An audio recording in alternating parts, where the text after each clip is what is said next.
Punacha parang bhikkhave bhikkhu. Abhikkhande padikkhande.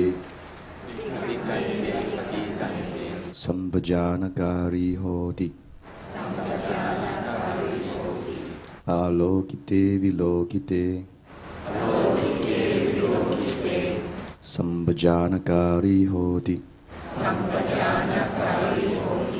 Saminjite basarite. Sambhajanakari hoti. Sanghadipatta chivara dharane. Sambhajanakari hoti. Asite pite khaide saide. Sambhajanakari hoti. Uchchara passavakamme. Sambhajanakari hoti. Kathetite nisinne sutte. Jagarite bhasite tunhi bhave. Sambhajanakari hoti. Iti achatang va kaye kayana passi viharati.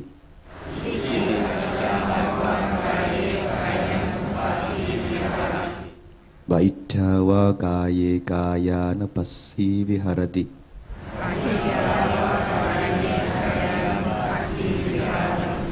Achatta bahittha va kaye kayana passi viharati.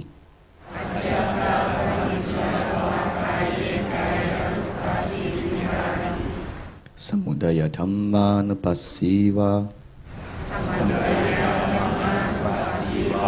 Kayasmin viharati. Vaya dhammana passiva. Kayasmin viharati. Samudaya vaya dhammana passiva. Kayasmin viharati. Attikayo diva. Panassa satipatthita hoti. Yavadeva jnanamattaya. Patissatimattaya. Anissito ca viharati. Nacha kinji loke upadiyati. Evam vikho bhikkhave. Bhikkhu kaye kayana passi viharati. Sambhajana pappang nittitang. Okay. So here it is not just the four main postures, although under the four main postures there's one final clause which says that in whichever way the body is disposed, in that way he knows it. Right or not? Which covers everything else. But how come there's a repetition here? Yeah, in this section on Sambhajana Pabba, section on clear knowing, where the other minor postures are detailed. Right? In going forward with turning, etc., even going to very small details like various in the whole process of eating, and even in answering the calls of nature, even keeping silent and talking. So it is in the Mahasi tradition, this is particularly emphasized, where the yogi is encouraged to practice mindfulness throughout the whole day, being aware of physical activities. which is actually very good and which is also part of the gradual training. Yeah, to be mindful throughout the whole day, anchoring yourself to your bodily activities, your bodily movements. But as I pointed out earlier, Sampajana is not confined to just Kaya Anupassana, but also to the rest of the Anupassanas.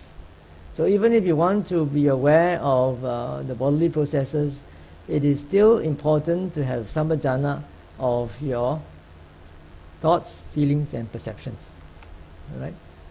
So Bhante, are you saying that we are practicing sampajana while engaged in any physical activities? Is that how it's meant here? That's what it is stated in the text. You're supposed to be aware, but aware in what sense? Aware in Right. of just physical activities or of your feelings, perceptions and thoughts as well.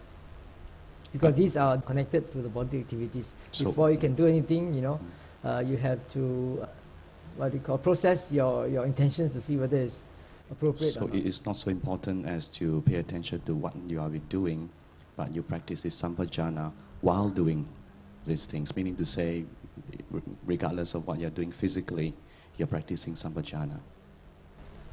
Well, there's one interpretation. Do you get what he means?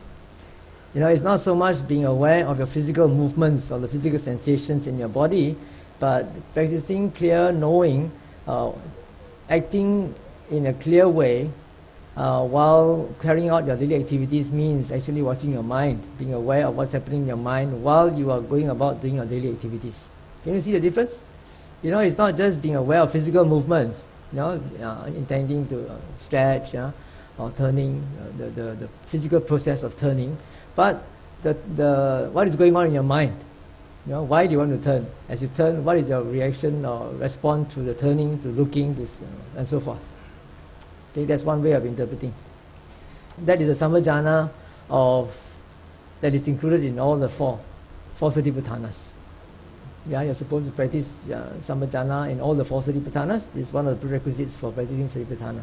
Okay, let's now look at how the commentary defines sampajana on page 27. There are four aspects of sampajana according to the commentary. Sattaka sampajanya, clear knowing of benefits. Sappaya sampajanya, clear knowing of suitability. Gochara sampajanya, clear knowing of domain. Asammoha sampajanya, clear knowing of non-delusion. In terms of yogis, with particular relevance to a yogi, this means that before you carry out any of the detailed physical activities, you have to watch your mind. What is on your mind? What is your intention? As you are doing your walking meditation, something catches your attention at the corner of your eye, and so now, do you want to see or don't want to see? Yeah. So when something catches your attention and then the thought arises, now sampajana means clearly knowing that an intention has a reason, right? And then you have to put it to a test. Ask yourself, is it beneficial for me to look? Okay? Then secondly, is it suitable for me to look? Thirdly, is it within my the domain of my meditation? And fourthly, do you know clearly that that intention is not you, not yours? It is just something that has a reason due to causes and conditions. Okay, these are the four aspects according, in particular reference to a yogi. Right? So, if you are not a yogi, not on an intensive personal retreat, but you are doing something else in your daily life, and also something catches your attention at the corner of your eye, you can also apply this same test in a modified way on the right hand corner, on the right hand column, on page 27. I call it the bar test. You can ask yourself, is this beneficial? Is it appropriate? Is it relevant? Is it realistic? Before you carry out an intention to think about something, to plan out something, to say something, or to do something. So these are very useful criteria for one to put into practice. But again, This requires sati. It requires remembrance, remembering to look back at your mind. If you forget to look back at your mind, you'll be lost in that, in that intention. You'll be carrying out the intention before you know it. Right? So sampajanya comes in the wake of sati. That's why this term sati sampajanya or sato sampajano comes as a pair in the suttas. Yeah, you need to have sati before sampajanya can really operate. If you don't remember, sampajanya cannot operate. Bhante, I have a question. Back to the earlier definition of external, to refer to somebody. So in this context, the external also refers to somebody. Yeah, so if the person is in the toilet, we should also have sati sampajana that is in the toilet. To what degree of practice are we talking about? Yeah, that's why it's also important. It's questionable whether this refrain is really applicable or not. It's just a copy and paste job, and it becomes very mechanical.